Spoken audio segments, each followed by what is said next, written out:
All right, guys, so today in class we talked about how we can compound interest, which basically just means to take a set interest rate and cut it up into chunks and spread it over an amount of time into as many pieces as we want to. So what we're starting to realize is that the more often we compound, the higher the value of our money gets, maybe just by a little bit, but it is more. So if I take the same interest rate and I cut it up into 5 pieces, I'm going to have less money than if I cut that money up into 10 pieces, because I'm getting a little bit more out of that full value once I've gone through all 10 of those pieces or all 5 of those intervals.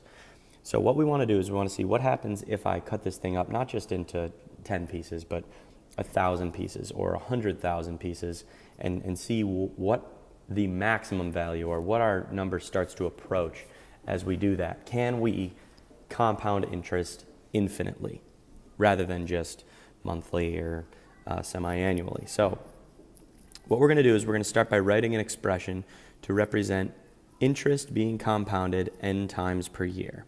So I'm not going to have r.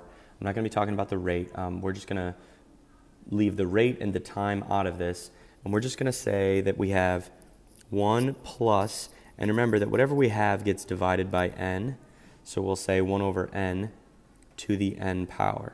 And if we were to have interest in this, we would put our rate was here, then our rate would be there, and then our t would be here.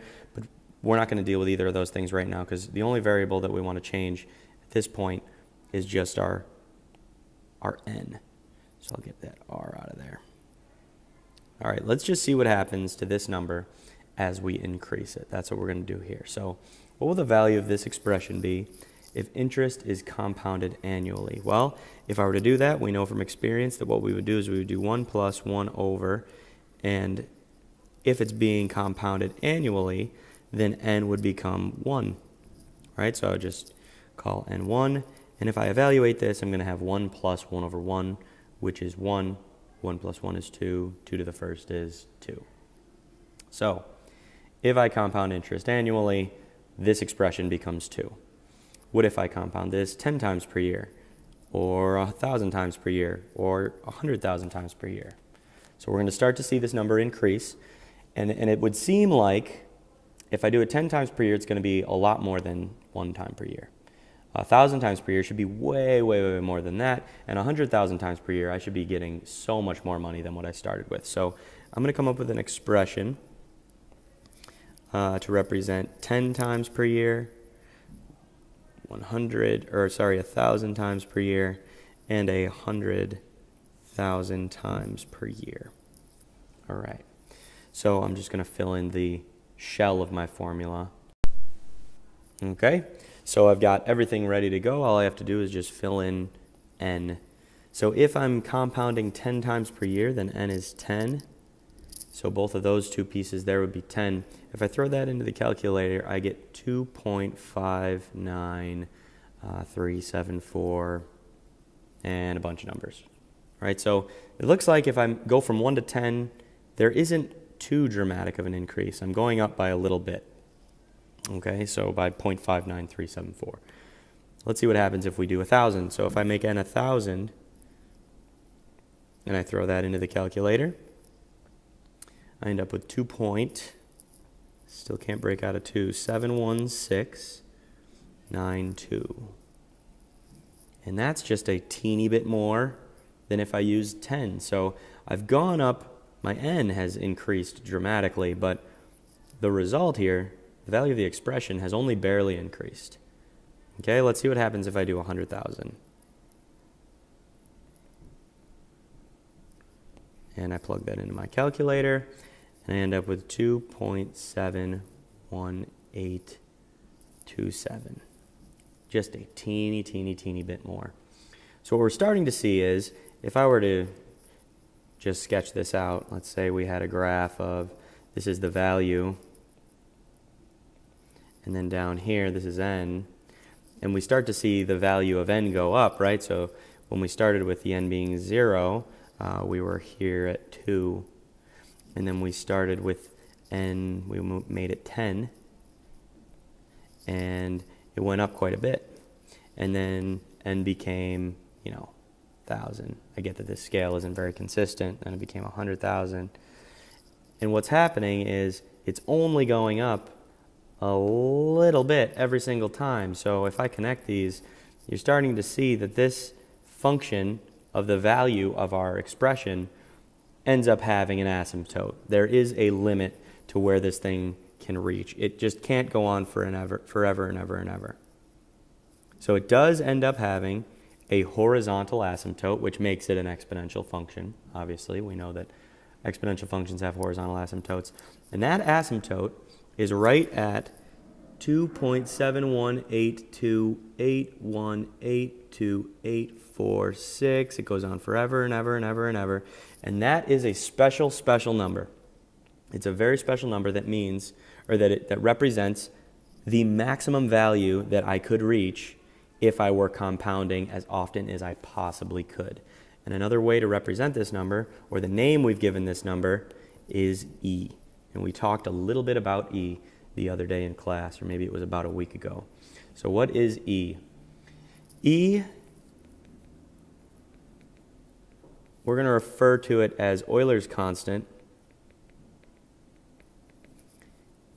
E. E equals, I'll write it out one more time, 2.178281828446. It goes on forever and ever and ever. You do not need to memorize all these digits of E. That's not going to be something that we need to be able to do.